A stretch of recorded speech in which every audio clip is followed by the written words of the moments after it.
heading into Tide tip-off and the exhibition game. So keep you posted on that. And also keep an eye out for a basketball credentials link. I'll be emailing that here shortly. So, and with that, I'll go ahead and turn it over for Coach's opening statement, and then we'll go ahead and open it up to some questions after that. Coach? Yeah, good to see everybody. We've had a few good days of practice. Obviously it's early.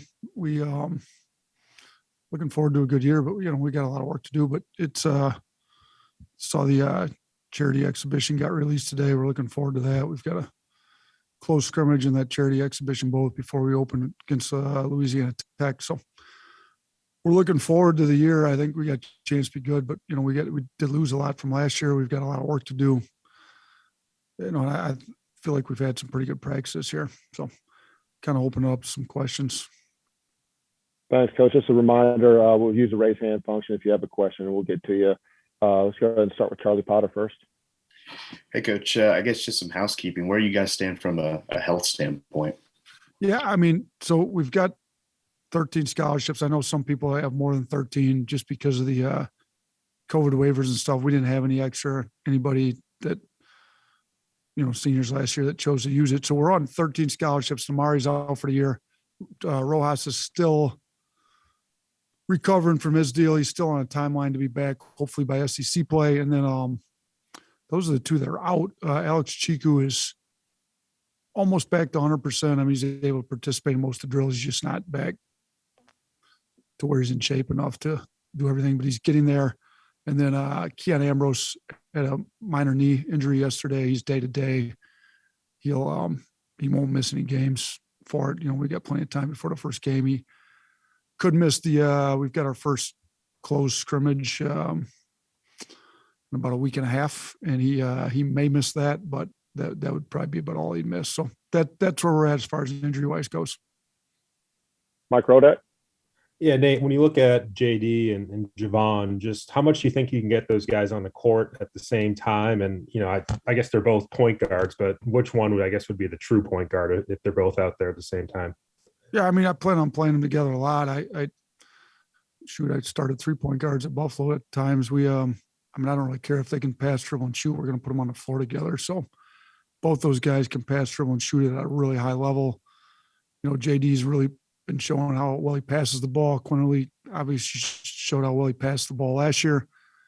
JD's getting better shooting it. Quinerly's shooting it at a high level. They both have different things they're stronger at. JD's a little bigger, stronger, more athletic. Quinerly's obviously got a ton of experience, played in big games. He's, his handle's really tight and get wherever he wants on the floor. So, yeah, I anticipate playing those two together a lot. Shoot, to have two creators on the floor together like them, it's going to make it easy for everybody that's on the floor with them, including each other, and which one's the true point guard? I don't know that we really have to answer that a ton because we've got so many multiple handler plays.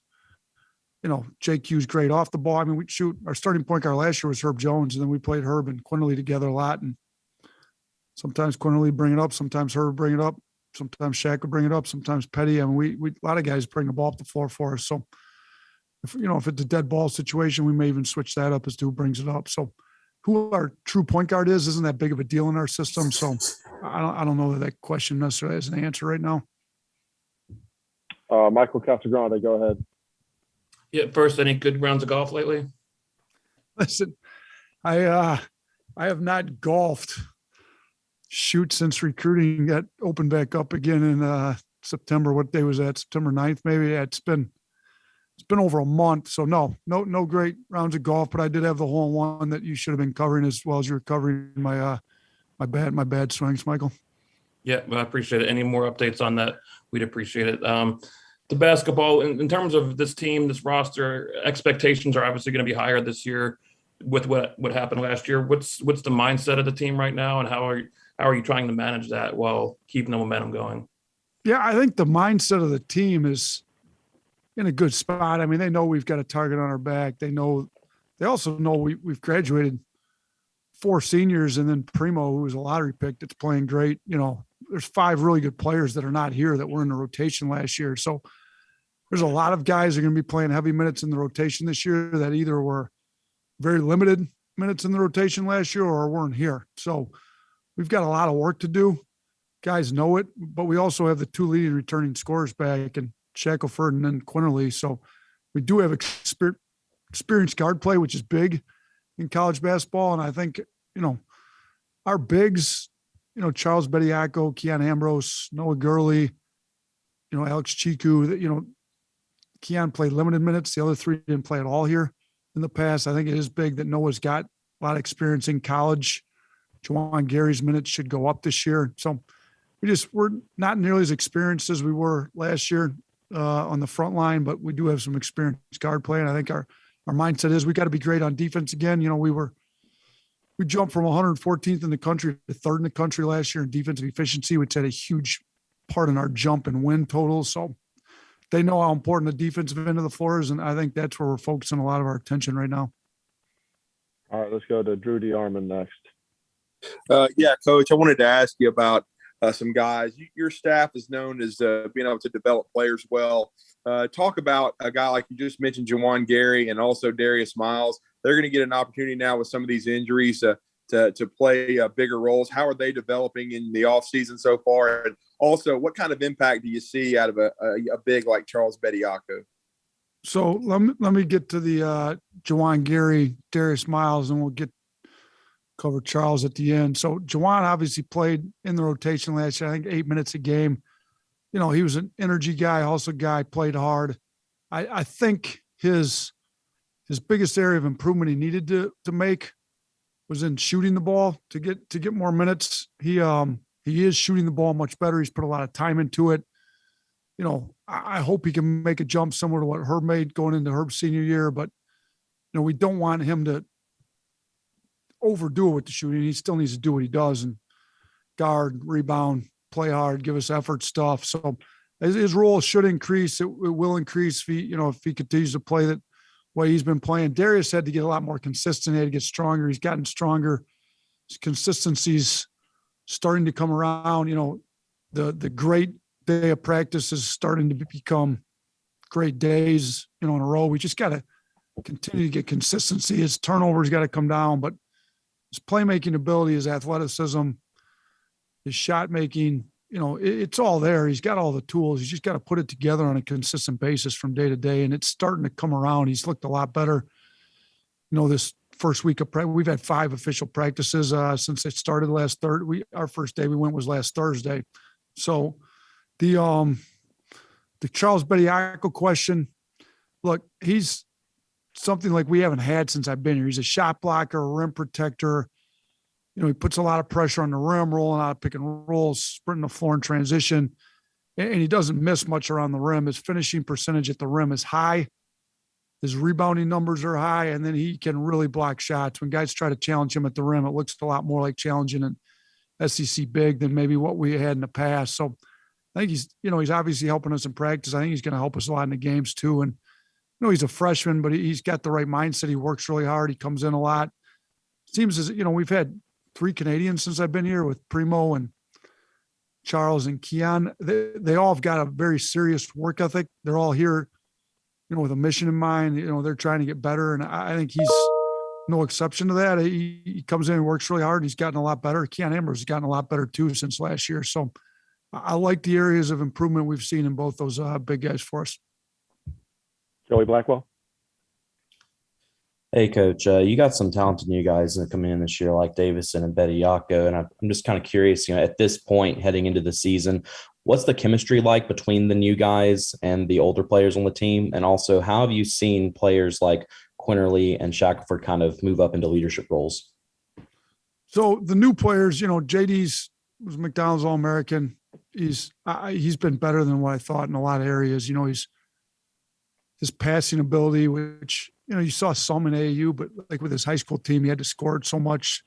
You didn't see how great of a passer he is. He can really pass the ball. He's leading the team in assists through these first 5 practices. He's playing really well. Charles is a great target, whether he's playing with JD or with Juwan, they've been able to find him quite a bit. He's playing well. He's adapting well. the physicality of the college game hasn't seemed to bothering him too much so far. I think both those guys would contribute well. The other guy that's really kind of picked it up here, because we had the guys all summer and fall, but we've officially had 5 practices now. It's Jason Holtz really started to shoot the ball better. Seems like he's a lot more comfortable in the offense. His energy's been good. He's rebounding the ball at a high clip. So, those 3 freshmen, I think all have a chance to really help us. I think your other question was leadership with Shackleford and Quinerly. Obviously Shackleford's playing his 3rd year here. Nobody's played, no scholarship guys played more than that. He's the guy that's played significant minutes every single year we've been here. So we're going to rely on him to be a leader. I think he's taking that role seriously. He's playing hard. He's fighting through. He doesn't miss practices. He's a tough kid that practices hard and is trying to do the right thing. And then Quinerly's, obviously a point guard that's shown he can compete, and he was SEC tournament MVP. He's one of the best players in college basketball, in my opinion. So when you've got 2 really good guards like that both are really trying to take that leadership role seriously, I think it's, it helps put your team in the right frame. I think I like where our heads are at for the most part right now. Hey, Jerry Tipton, go ahead. Yeah, Nate, I don't know if this necessarily applies to you guys, but I'm wondering if for any coach generically, if you've got like 10 or more guys that are capable of being productive in the rotation, what kind of a coaching challenge is that to manage that many capable guys? You know what? I seems like we've got that question fairly free. Now, we didn't have it too much in year 1 here. We had it a little bit last year. A lot of that stuff works its way out, but with the 13 scholarship guys, we're probably not going to have a rotation of more than 9 or 10. So Namari being out really hurts us in a way because he was playing so well. We had, I think, about 10 fall kind of skill sessions, they call them, individual workouts, but he was shooting 60% from 3 through those workouts in all live action. So missing him hurts, but then obviously it already reduces the rotation to 12 available guys. Guys are just, we like competition. I don't want to bring in just 8 guys that can play. And then I like for all 12, 13 to think that they ought to be playing heavy minutes and there to be some serious competition. I think it raises the level of play in practice. I think there's, with our bigs right now, we're not going to play 2, 3 of those together much. So you got, Noah, Keon Ambrose, Charles, Alex Tchikou, Juwan and Noah can play some 4, Keon Ambrose a little bit possibly, but there's some competition to see who's going to play those minutes. And I like it. I mean, they got to play hard. They got to get better. Kid like Jason Holtz really starting to play well. He's putting some pressure on some other guys. So, you look at our guard play with Quinerly, Shackleford, JD Davison, and Keon Ellis, those 4 guys, I'm not sure you want to start all 4 of those. You'd be rather small. So, all 4 of them are going to play significant minutes, and I don't think it's a big deal who starts. Quinerly didn't start a lot of games last year and ended up being the tournament MVP. I don't know if he started any of them in the tournament. He was a tournament MVP, but, Primo started the year off coming off the bench. Keon Ellis came off the bench a lot. They all contributed significantly and played starter minutes. So I'm not concerned with who's starting, but I am concerned with who's going to earn the minutes, whether it's 8, 10, 12, 25, whatever it is. And I think that's kind of where the competition's going on right now. All right, we got time for a few more questions. Let's start with Austin Hannon with Crimson White. Go ahead, Austin. Hey, Coach. It's obviously a busy time of year for you, but I was just curious, were you able to catch any of Primo's opening preseason game with the Spurs this week? Yeah, he was pretty impressive, wasn't he? Shot the ball well. He led him in scoring, and I think in 17 minutes only. So, looking, it's, preseason play in summer leagues, obviously not the regular season, but had a great summer league. And now preseason is the next step where, obviously if you're playing this well in preseason, they're trying to get their team ready to play games in the regular season. So they're obviously, considering him to be in the rotation if they're playing him this many minutes and he's playing this well. So it'd be great to see him in the rotation for the Spurs as a young rookie. And, I thought he was great. I think, Herb's doing well in New Orleans, Kyra. So all of our guys that are on professional teams are doing well. I think it speaks well to the program and how we're getting them ready to play at that next level. But yeah, I'm happy for all those guys. Mike, you got a follow up? Mike Rodak, sorry. Yep. Yeah, I was just going to ask about the non-conference schedule. I don't think we've talked to you since it came out, and I know you always talk about scheduling tough, but just what went into that as far as some of the analytics and some of the numbers behind it. Yeah, I don't know. It might have been a little too much to bite off, to be honest with you. But look, the one thing I'll say is we're never going to schedule light. I would rather get exposed in the non-conference, figure out what we've got to fix. You look at last year, we were 4-3 after 7 games and ended up going 16-2 in SEC play. Now, some of that was maybe we didn't have our guys ready to play enough in the non-conference, but I think some of it is you need a wake-up call at some point. It's better to get the wake-up call in the non-conference than it is to get it in SEC play when you're trying to win the SEC. So, there's definitely some analytics. We did hire HDI to help with scheduling, and they help with some of that. And I think, even like the opener, Louisiana Tech. I mean, they're a really good team. I mean, some people think we're foolish to even be playing them, but you get past that game, and they've got some really good players, and they're picked to be at the top of their league, if not picked to win it. You got 3 out of last year's 4 Final Four teams. With Houston at home, Baylor at home, and the SEC Big 12 Challenge. We're going out to Seattle to play Gonzaga. Those are 3 really tough teams. If we're fortunate enough to make it to the championship in the ESPN events deal, and Kansas does, we'd play Kansas there. We've got Memphis, who's done as well in recruiting in the last, month leading into the fall semester as anybody in the country did. I mean, they added 2 significant pieces. So they're got a really talented roster with a great coaching staff. I mean, that's going to be a tough game. So kind of go down the list. Colorado State's supposed to be top 50 in the country. We don't have many easy games, if any at all. I think that was by design, but I also want to be playing our best basketball come March. And I think if you got Cupcake City in November and December, you don't get exposed and you don't get your weaknesses figured out, and you don't better yourself like you need to do in the non-conference and be ready to play for conference games. All right, we got 3 more questions in the queue here, so we'll finish up with these 3. Let's start with Cecil Hurt first. Coach, on the recruiting trail, not only do you have to recruit at the level you're recruiting against some of the best programs in the nation, but you've got G League, B League, Kanye League. How difficult has it been to adjust all that? Yeah, it's definitely a lot different. I mean, I was at Buffalo 3 years ago. We obviously didn't deal with any of that there, but I even think, even in high major basketball, you didn't deal with this too much 3 years ago. You're seeing guys commit to colleges, be committed. There's a kid that we recruited pretty hard. We lost out at another school, but he was committed to a college for a while, and then all of a sudden decides to go to G League at the last minute. This team's got to figure out how to replace them. There's no replacing kids that late. So I think, if they're going to go to the G League or the NBL in Australia or Overtime Elite, which, all these places are offering, guaranteed contracts and money and whatnot, I'd rather see them do it early, us get out of the recruiting early than them string you along the whole time. Now, I also think if you're going to recruit high-level players that we're trying to recruit, you're going to have to deal with that. I mean, G League's offering good money, Overtime Elite. I'm not quite sure the whole business model on that deal, but they've got pretty good contracts they're offering kids, and and they still got the options to go overseas, play in Australia or wherever. I think part of the selling point to the kids is once you go be a pro, you're a pro. You're not coming back to college. You can't play in college, and there's something to be said for having a college experience.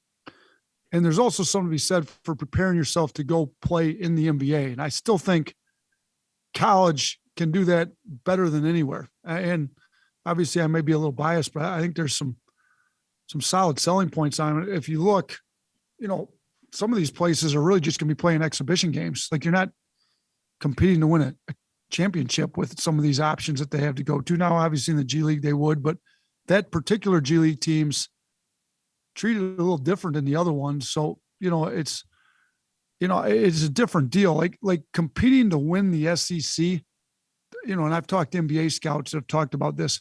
There's nobody that's an alum of whatever G League team it is. There's real passion behind Alabama basketball and Florida basketball, Kentucky. You walk into Rupp or you walk into, Florida, Arkansas, Auburn's arena. Like, you've got a hostile environment. You have to play in a high pressure, high stakes game with a lot on the line.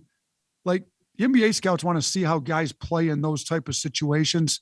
And when you're playing a NBA system like we are, I think we prepare guys better for the NBA than any other option they have. Now, I think you've seen it with some guys that chose not to come here, that could have come here, whether they chose to go to another school or wherever. And, I think some places, so, you may have to give up some money up front, but, and we've tried to talk to these people. The difference, I look next year's draft, the difference in the 4-year contracts between the 15th pick and the 5th pick is, I believe, $14 million. I think we can help guys move their stock up. I mean, you look like Kyra Lewis moved his stock up with us. Josh Primo moved his stock up with us.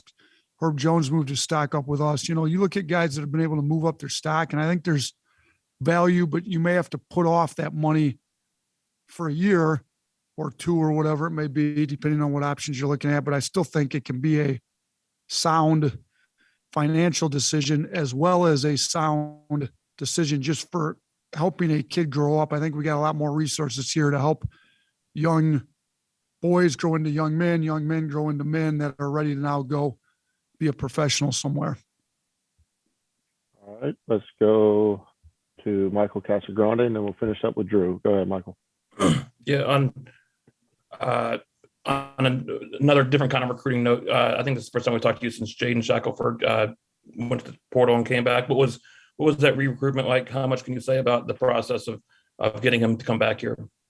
Yeah, I mean, he looked at the NBA. They went through the process, and feedback they got was that he needed to come back to college for a year. So then, they're really set as we are on trying to get him to the NBA. So, him and his family really had to make a decision as to what was the best place for him to prepare himself to play in the NBA. And, they put their name in a portal. Jaden put his name in a portal just to look at some other options. And I think the way the culture is in college basketball right now, you're going to see a little bit more of that, where guys want to make sure that they're in the best spot for their future. And I'm not, ideally he wouldn't have done it, if I'm talking as a head coach for Alabama, but I wasn't all that disappointed. We had to convince him that Alabama was the best spot for him to prepare himself to go play in the NBA. And I'll say this, there's 3 high major teams that didn't lose anybody to the transfer portal. It was us, UCLA, and Michigan. So I think we're doing something well here. We're not going to be able to say that every year because at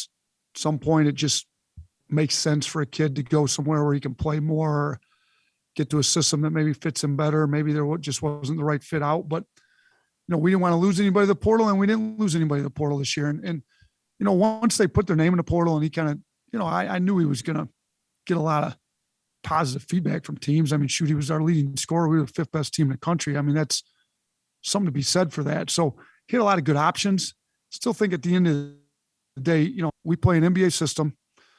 We told him what we're going to do to help him. I think our player development's as good as anybody in the country. He had a great relationship with both the staff and his teammates. This is where he wanted to come back and play in college. We had to get out there a few times. Myself, Coach Petway, Coach Hodgson all made, me and Petway made multiple trips, and Brian went out there once, and we just, we let him know our plan for him. And really our goal is to try to get him ready for the NBA as well. Now, he's got some work to do. We got the feedback on what he's got to work on, and we're working on it with him. And, he's very receptive. He's very coachable, as he's always been, and he's trying to lead this team. And I think if we can win at a high level and he can make some adjustments to his game, I think he's got a great shot of playing for a lot of money at some level. Go ahead, Drew. Drew, you're muted. Sorry about that, Coach. I wanted to ask you about Keon Ellis. I really love his game. He reminds me of Latrell Sprewell. I've been following Alabama basketball since the mid '80s, and Latrell made a huge jump from his junior to his senior year. How much better do you think Keon can get? Listen, if you can get as good as Latrell Sprewell, I think we'll win a lot of games. True. Sprewell's a Milwaukee kid, so that's up in my area. So I actually loved watching Sprewell play college, the NBA. He's with the Knicks. I mean, I think he played hard, athletic. You know, Keon's a little bit different, but I get the comparison being that they're JUCO guys, and I don't think Alabama's had a lot of JUCO guys. You know, if Sprewell's, you know, how well they do with JUCO guys, maybe we should go that route a little more often because he's pretty dang good. But, you know, Keon was one of our better players if you looked at our efficiency numbers, you know, offensive leverage, defensive leverage, both. We were better when he was on the floor. You know, he plays so hard on both ends. He's one of the best two-way players in the conference, I believe. I think he can be, you know, I mean, some people have him on some NBA draft boards for a second round. I think he could be an NBA player. I think, you know, he shoots it really well. He can do so many different things offensively. He finishes at the rim. He's athletic. He's got that length, and, you know, and he's got good natural feel for how to score the ball too. But I think defensively, he's really bought in. He's done a great job. I think his athleticism and his length allow him to be a great defender. And, you know, we're just going to keep working on him. He had to put some weight on. He's done that. He's put some weight on. He's gotten a lot stronger. And I'm looking forward to him having an unbelievable year for us this year. And hopefully he can make a pretty good jump from his junior year to his senior year. But he was pretty dang good for us as a junior too. All right. Thank you, Coach. Appreciate it. All right. Thanks.